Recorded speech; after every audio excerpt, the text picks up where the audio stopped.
Hi, good morning and welcome everyone. This is Mike Doloff at Inflow. Glad to have you on our Connect Readiness webinar today. Just some housekeeping items really quick. Feel free to ask questions as we go along. I'll be monitoring the questions part of the GoToWebinar screen as we go. I'll try to answer any questions that make sense to answer right then. We also have a little bit of time at the end. Plan to cover all this topic in 30 minutes, which we've been able to do as we've done this webinar several times. This will be recorded, so if you have a colleague or anyone else you'd like to pass it to, just let us know and we'll get you a recording. And then also we've got some great, it seems to be a theme this month, but we got some kind of good DR and resiliency conversations coming up. So one tomorrow on the short-haul Mitel system, specifically talking about simple and reliable areas to add disaster recovery capabilities to your system. And then one on the 24th next week, talking about some really practical, easy ways to add resiliency to your contact center. And that's really sort of contact center technology agnostic, some of the areas, and actually really doing some exciting stuff in the DR space with adding resiliency in areas that I always feel like DR as a topic, just as a side note, always gets kind of backburnered when it comes to phone system and contact center because of cost, complexity, other projects. A lot of that has been nullified. There's ways to make these things really, really more robust in a pretty easy way. So we'll be diving into some of those topics, and I think that'll be, I think Chris and Chris are probably leading those up, and they'll be great. So tune in into those.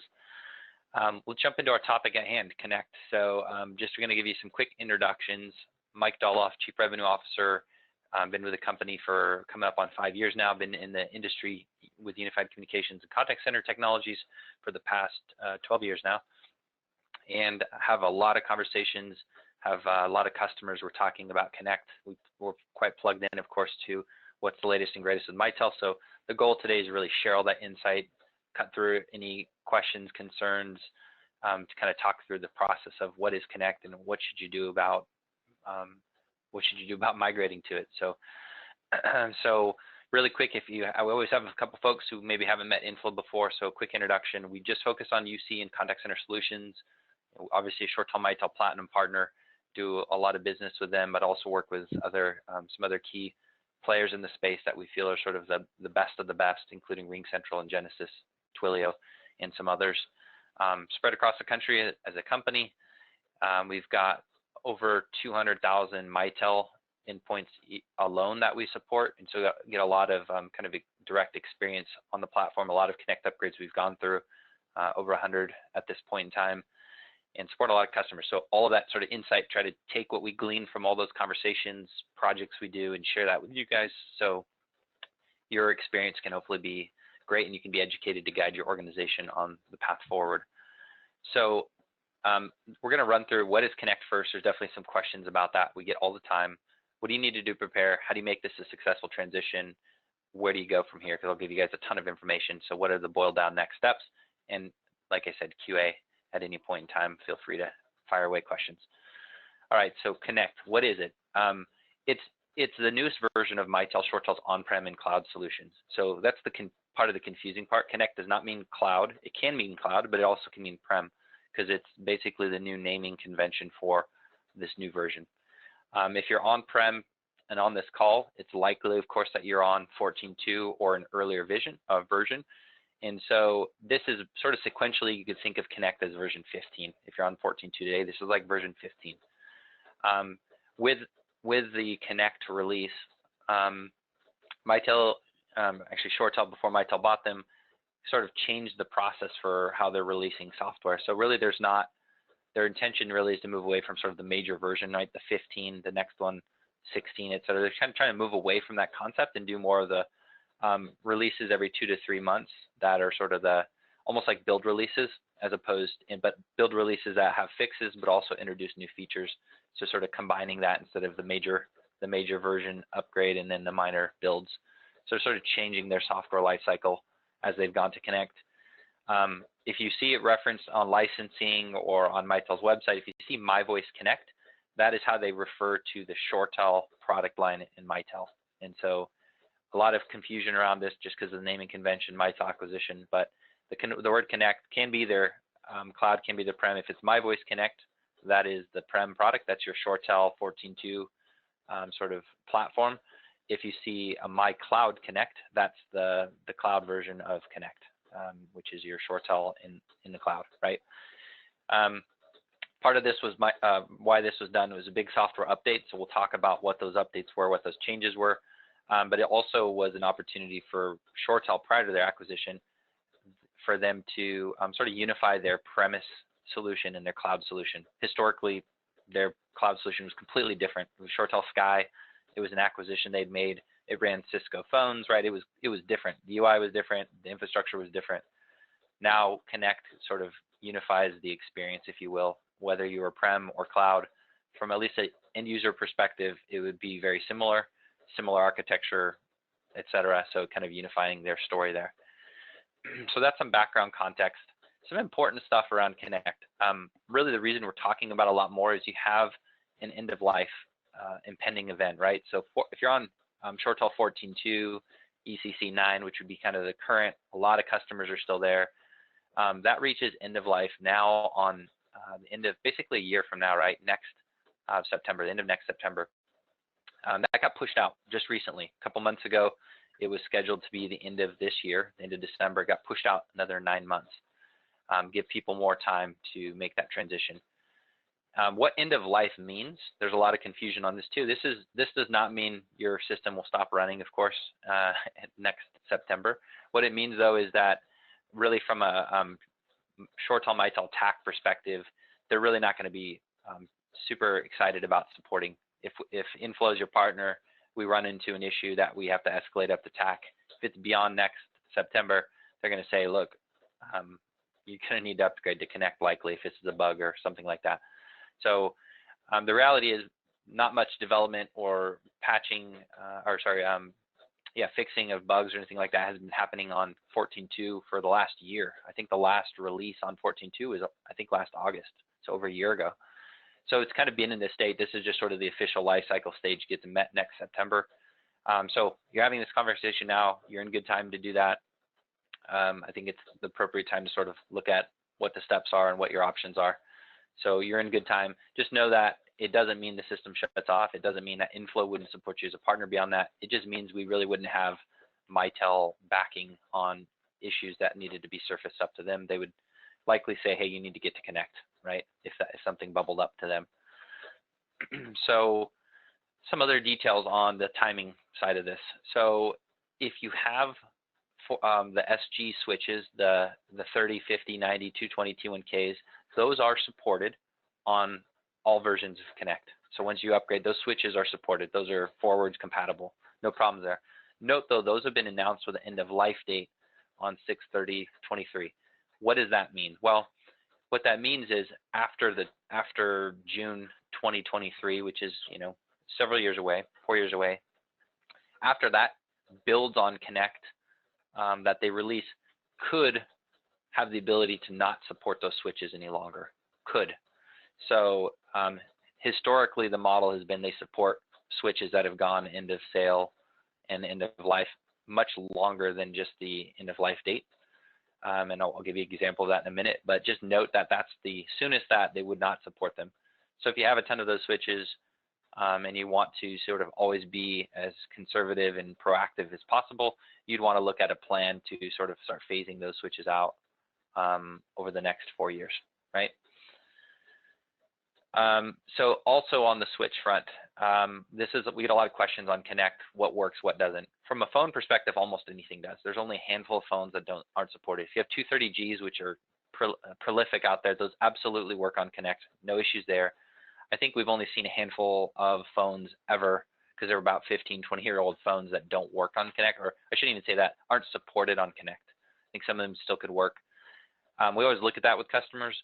The more common scenario, though, is switches that don't work on Connect. So if you have those full width switches, which went end of sale 2009 timeframe or so, I think, the 40, the SG40, the 60, the SG120, and the T1, not the T1K to be clear, T1 was the sort of predecessor to the T1K, those will not work on Connect.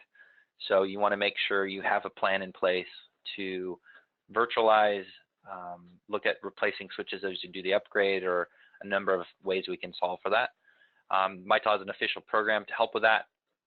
to sort of give discounted pricing on switching. So if you're looking at an opportunity to reduce your hardware footprint, virtualize as much as you can, there's a lot of cool things we can do with this. So that's where we're happy to have conversations and plug in. Just know though that kind of one of the first areas we look at is, are there any switches that won't work on Connect? Let's make sure we've got a plan for that. So, all right, jumping on to what are reasons for people moving to Connect? Some of these are very obvious, but I want to walk through some of the scenarios that we see all the time. So of course, one of them, end of life is approaching, right? Let's make sure we're on a supported platform where we like the system, we're invested in the system, we see us using the system for X number of years further. Great, let's get in front of that. Let's get upgraded to Connect and make sure we're sort of in a good spot as it pertains to the hardware and software life cycle. So easy one. Another one we see pretty regularly, feature function availability on Connect. There's certainly some improvements. It's not just a change for the sake of change.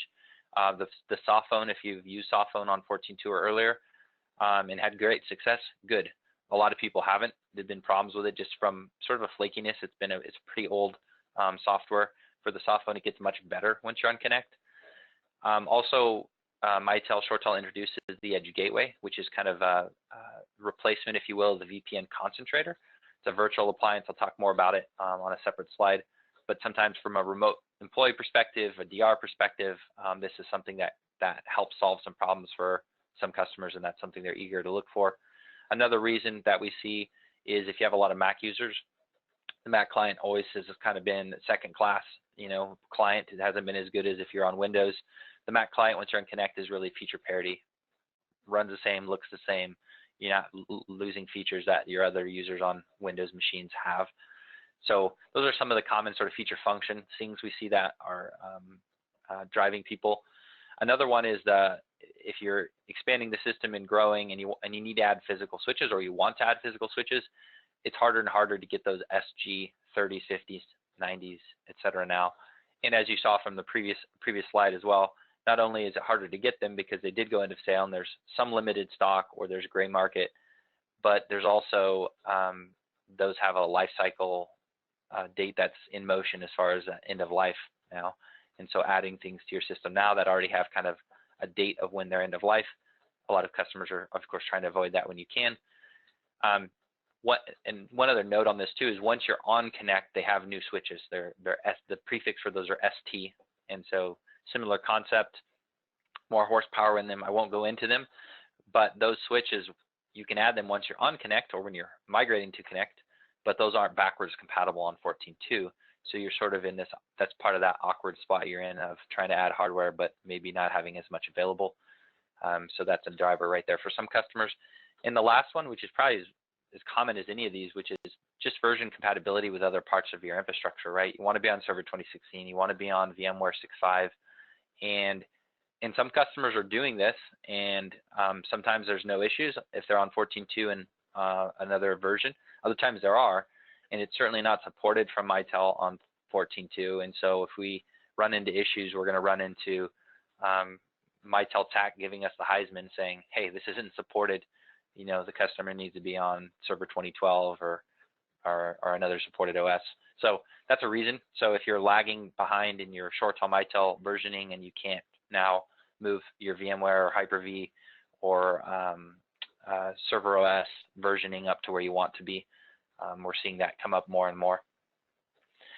So this is another point at the bottom that's absolutely worth mentioning too. We have a lot of discussion, analysis, and talk around this with customers too. Obviously, there's been a cloud migration in effect for a lot of our technology stack for years on different platforms. Certainly on the phone and contact center side, no different. Been a bit slower on that side, I would say, relative to say email or other parts of the technology stack. But certainly an opportunity in some cases to look at that and say, is this time to evaluate that more seriously? And what are the options there? And so happy to have that conversation as well and sort of dig into it.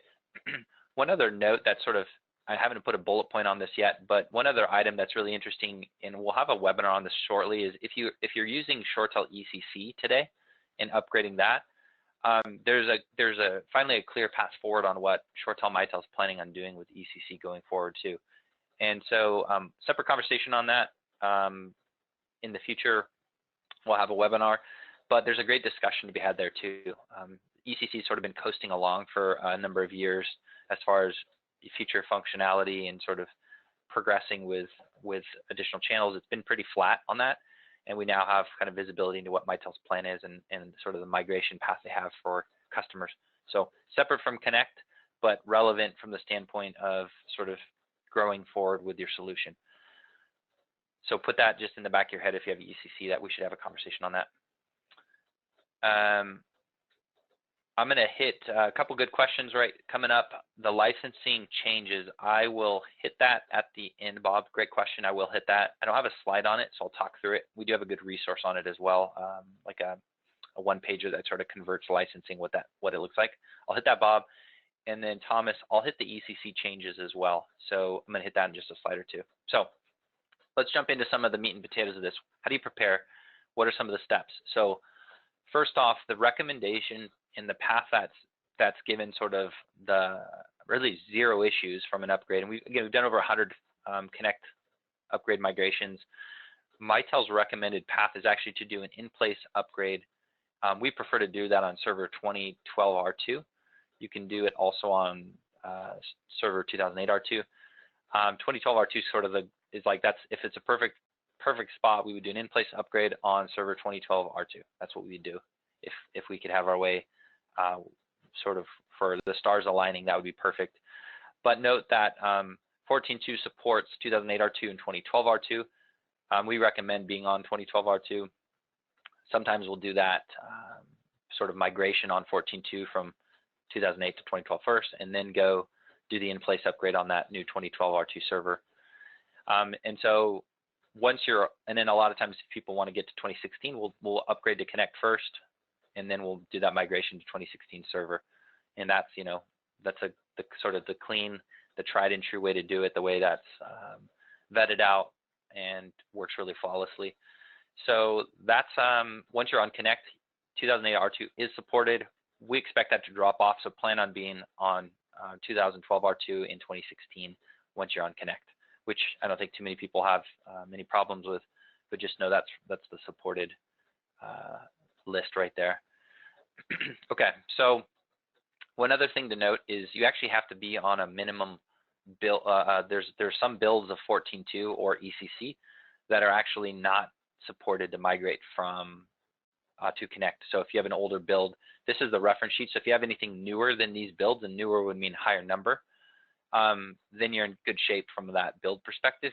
And if you have one that's this number or below this number, then note that you would actually have to do a build upgrade for your 14.2 and ECC to a newer build prior to actually even doing the Connect migration.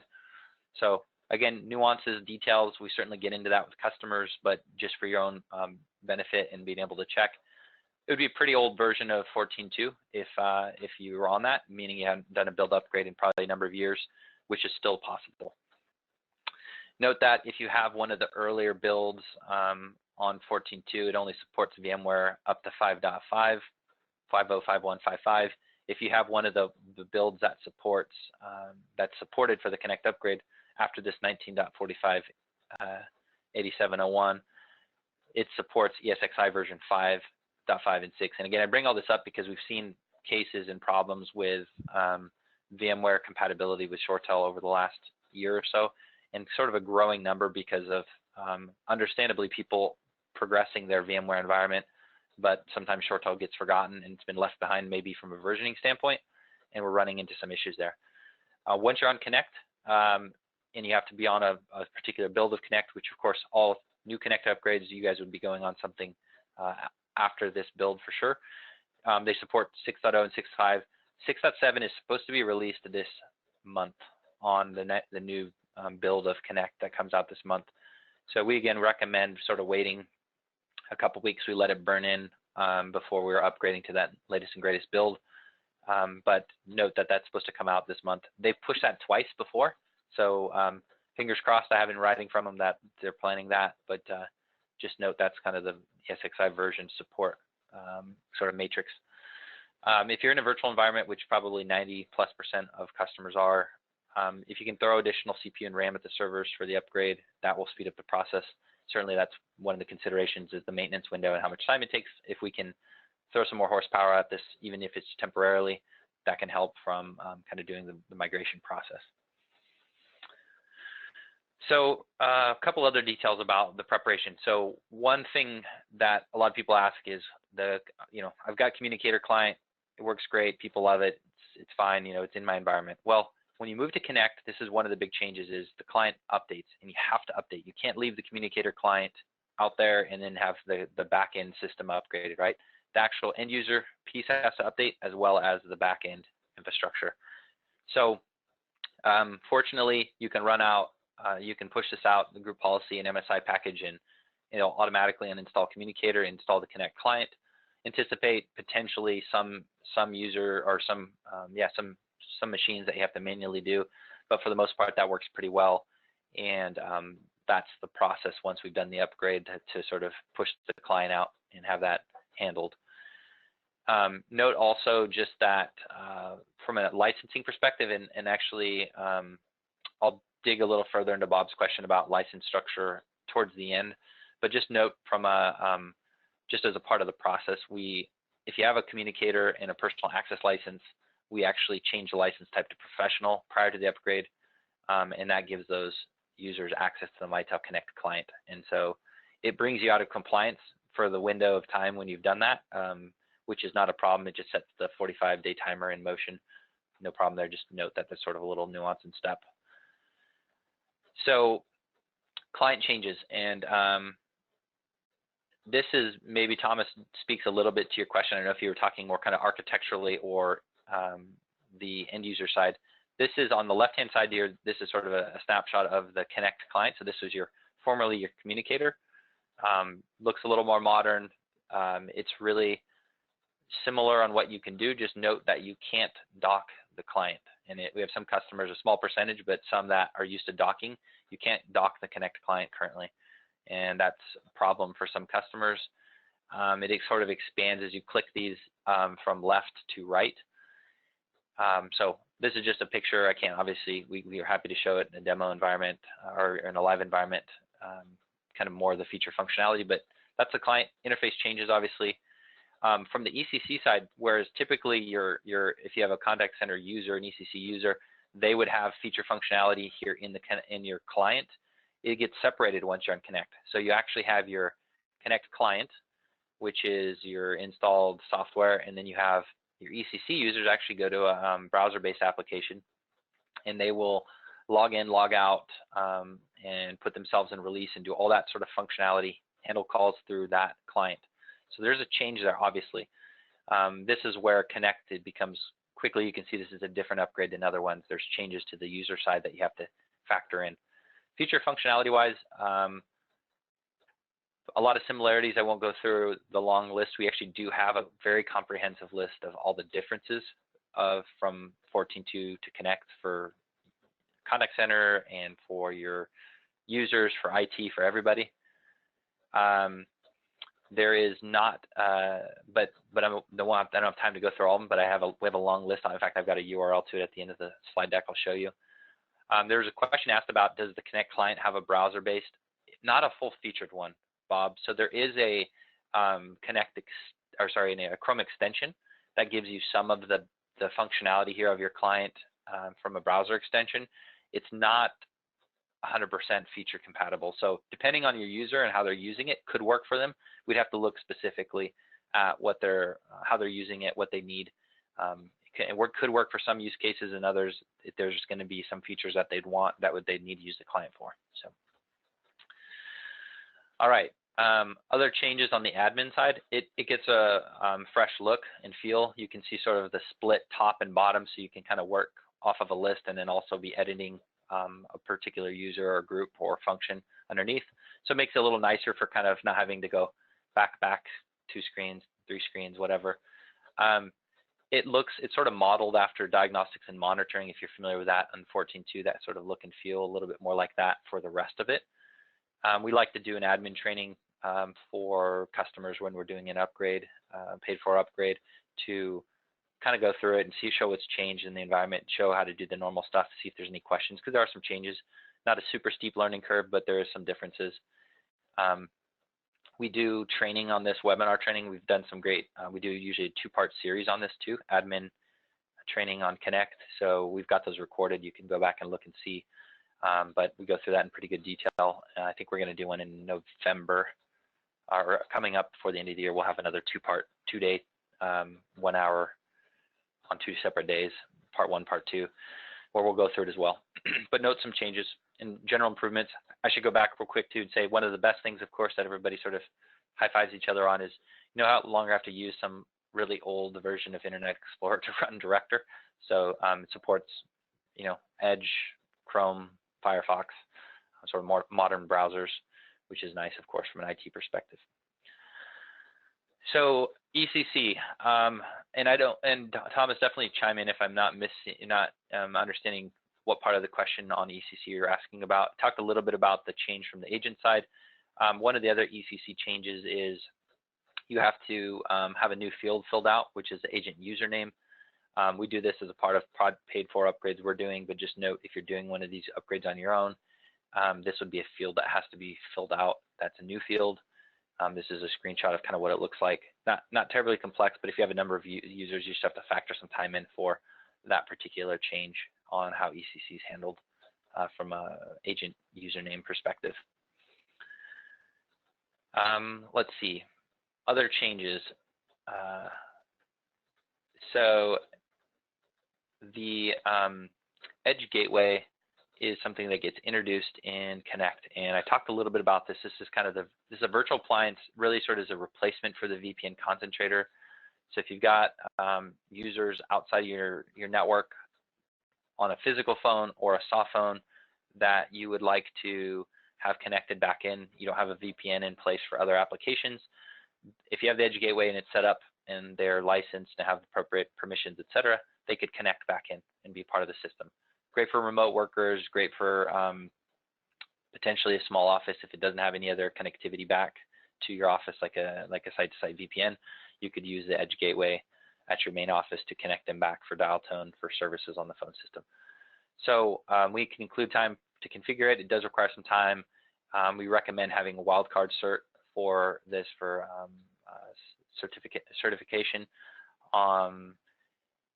We typically implement this after we go live on Connect because it's sort of an extra piece and it adds less complexity to the migration itself. If you have a VPN concentrator, it does work on Connect. We try to do the upgrade, use a VPN concentrator once we're on Connect, and then transition to the Edge Gateway afterwards. VPN concentrator is end of life as of last year, and so again, one of those products we want to move off of to be in kind of latest and greatest mode.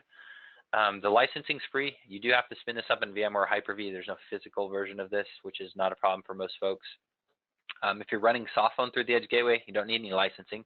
Everyone gets softphone, by the way, once you're on Connect. Anybody that's the extension and mailbox user gets softphone. Everyone gets mailbox as well, or sorry, mailbox mobility as well. And so if you're just using this for softphone, somebody wanted to use their client, or they were an ECC agent that wanted to be working from home, you could have them connect their Edge Gateway, and there's no licensing needed for that. You only need to license for it if you want to have a physical phone. Note that if you are used to using the 230Gs on your VPN concentrator, those actually won't work through the Edge Gateway. You need to have one of the 400 series phones. If you're also using any of the Salesforce plugin or other CRM integrations, they do require the Edge Gateway. So just based on the way that those are handled, they require the Edge Gateway as a part of their configuration. So let's see, any other items on here I wanted to touch on? I think that's it on the Edge Gateway front. While I'm on here, let me handle, I know I've got a backlog of questions stacking up, some great ones in here. So how does the mobility router work in Connect? That is handled the same way it is in 14.2, which is can be physical or virtual. If you don't own any licensing on mobility today, when you move to Connect, you'll get a lot of mobility licensing, as much as you want for all your users. In that case, typically we'd recommend spinning. Let's do a small project to spin up mobility as a virtual appliance. It's an OVA, I think, or they might have changed it, but either way, it's a virtual appliance. And typically, you should have all your end user licensing you need once you're on Connect, because you get it for everybody. And generally, the only thing you need to look at is potentially some price and services to help configure and set it up is a bit tricky. But then also some the way mobility is set up, it lives in the environment, it uses your normal trunks that your rest of your system uses, but we do typically need to get some SIP licensing to handle, and I don't remember the exact scenario, the engineers would remember, but basically there are certain mobility calls where I think they're transferring from cellular network to Wi-Fi or vice versa, where it needs to do sort of a SIP call to transfer that between the mobility router and the system. And so typically there's a couple of SIP licenses you need. But if you're familiar, Thomas, with the architecture of mobility on 14.2, it's effectively the same. It's really just upgrading the mobility firmware if you have it today. Not a ton of, certainly mobility has gotten better from where it was 5 years ago if you used it. I wouldn't say it's a perfect application still, not to be Debbie Downer on that, but it's not perfect. It works in some cases really great. I think there's room for improvement on it. And I think they're working on some improvements on mobility as a whole, Mitel is. But certainly works in many cases. I think it's not quite where it needs to be long term. So, geez, I ran late on this one actually. Some good questions. We'll take another couple minutes here and we'll wrap this thing up. So how do you make a successful transition? Let me point out some of the things we've seen to be really key for this. So number one, there's a misconception at times that if I've got open issues, I'm sure Connect will fix them. Not necessarily. We want to look at all open issues before you do an upgrade and make sure those are definitely better solved by a Connect upgrade, or ones that should be solved on 14.2 that we take care of those.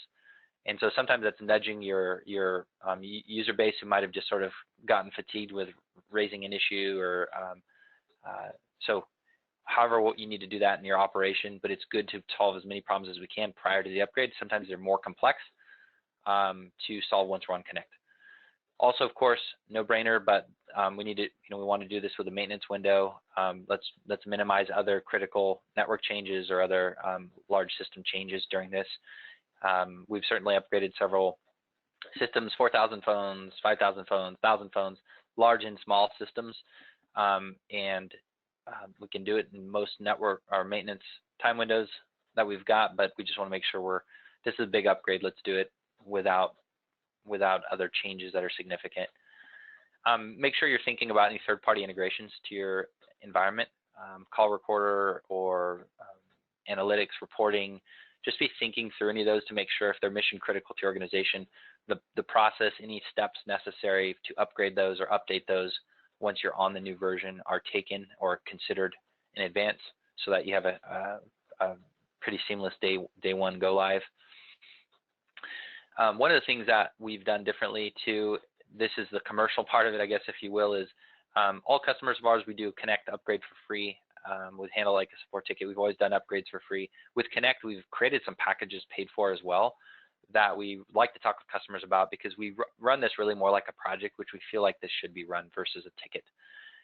It obviously requires cost and time for us, which is why they're paid for, but it's a good way to invest in the system and platform. Really the core components of this are going to be looking at course project management, dedicated go live coverage, things like that. But really one of the most critical pieces is user training, whether that's train the trainer or training everybody. Obviously there's a big change on ECC side, on your regular user side. And as we all know, end users love change, of course, spoken with sarcasm, that let's try to make this as easy as possible for them, right? Let's give them a heads up. Let's give them training. Let's give them an opportunity to ask questions. Well, I do this every day. How would I do this going forward? Show them it, talk them through it, make them feel comfortable. That has a significant impact just psychologically on the change for the user side. So we highly recommend talking about that, looking at that. If you don't have budget for an upgrade, let's look at pushing that into the next budget cycle where you do. So those have gone really, really well, high success, and really sort of a good opportunity to, like I said, reinvest and do this like a full-on project, which it really should be run as. So next steps, so boil down kind of the simple, what do you do from here? So a lot of information. I didn't even get to all the questions yet, but next steps. If you're not on 14.2, you're not on 2012 R2, or you're not on a new enough build of 14.2, and you're a customer of ours, get a ticket open with support to get that upgrade done or migration done, if it's OS. So that's a basic step. Make sure you're at a spot where you're able to now be ready from the core system perspective to migrate to Connect. Next one, current customer, you've got customer success, great team, Josh Carpenter, Becky O'Neill, Tarek, Daniel on our customer success team. If you don't know who they are, reach out to anybody you know at Inflow and they'll direct you to your team. Talk through the process, get into the details, all the stuff you want to know, any questions I couldn't answer on time for you today, we can dive into those and answer them for you. They can also talk about what's the package, what's the path to go forward, what's the difference between the light, the free upgrade, and the paid for. Let's talk about this specifically, how that worked for us, what are we comfortable with. They'll go through that process with you. And then from our perspective, from a mechanism of kicking this off, we do a purchase agreement, even if it's a free upgrade, which is sort of spells out this is the type of package we're doing, and then a scope of work that details who's doing what, and then that kicks off our upgrade process. We're currently running about 8 to 10 weeks from sort of kickoff through completion of project, which is fairly average for us. We've had ones go faster than that, of course, and ones that customers want to have more time for, no problem. Sort of an average to expect. So if you're wanting to get it done before end of year, now would be a great time to kind of really get that in motion so we can get it calendared and scheduled and all the planning done in time to make that happen. So this is a good resource here. Let me think, is this the right one? Yeah, tons of stuff on Connect. I might actually have to update the URL. Go to our website, search for Connect. You're gonna see tons of items. Let me hit a couple of the questions really fast and I'll let everybody go. So licensing changes. Okay, so Bob, great question. Licensing on Connect, and actually even if you're on 14.2, if you're adding licensing today, changes pretty dramatically, mostly for the better. You're going to see things like if you're adding a license, even if you're on 14.2, these are licenses are compatible on 14.2, it's going to say something like Connect Essentials. That's effectively your extension and mailbox license. What is it? Why is it different? Well, effectively Mitel bundles more in with the licensing. So you get with that Connect Essentials, you get a softphone license, you get a mobility user license as well, whereas you'd have to pay for those separately before. There's different levels of, there's Connect Courtesy, which is sort of your extension only for your break room. There's Connect Telephony, which is sort of extension and mailbox, but no client. So if you had maybe teachers in a K-12 environment, maybe that makes sense. Different pricing, different things bundled into them. We have a good matrix that walks through it that I couldn't quickly pull up to show you, Bob, but we have access to that. We can send you that kind of compares. And then there's Essentials is kind of your typical user license. There's Standard, and then there's Advanced. Advanced is what you get if you want to have workgroup agent licensing or supervisor licensing, or if you want to have the operator functionality. So typically the ones we see the most are Connect Essentials and Connect Standard, and then Connect Courtesy would be sort of your your break room, your conference room type phone. That's super high level, and I know really fast. Hopefully that's helpful, Bob, and certainly can share more documentation on that or talk directly on that. Let's see. We talked the last one, just touching on the ECC look and feel. So certainly the client changes. Certainly there is a UI change there. The admin side, gosh, Thomas, that's a great question. I can't remember what, if anything's really changed the ECC system admin. I think very little actually, but I'll double check that. Most of the changes user side. Kind of the biggest bummer change is that ability to have, obviously, like your ribbon for quick. Well, I'm trying to think of the kind of your quick toolbar, right? The ribbon with a toolbar. So if you're always having like put in release or different quick actions that your agents always did, that ability I think is limited or does not exist if I recall correctly once you're on the Connect Contact Center, which is the ECC new version. So, and probably a good conversation to have, Thomas, directly around ECC and the future with what Mitel's doing with the Contact Center platform. There's some good stuff in there. So that's it, guys. I will leave you with this. We have a good blog post that talks through, the future changes. So go to our Education and Resources tab, look for Connect, and there's a blog post that talks through all the future changes. So it's a nice matrix, like here's what it did on 14.2, here's what happens on Connect. we only hit the ones that are changes. So some of them are minor, no big deal. Other ones are ones just to be aware of. It's worth a quick read. As always, here to help. Appreciate your time. Sorry I ran over a few minutes, but hopefully that was the insight you were looking for. Have a great rest of your day, and thanks so much for tuning in.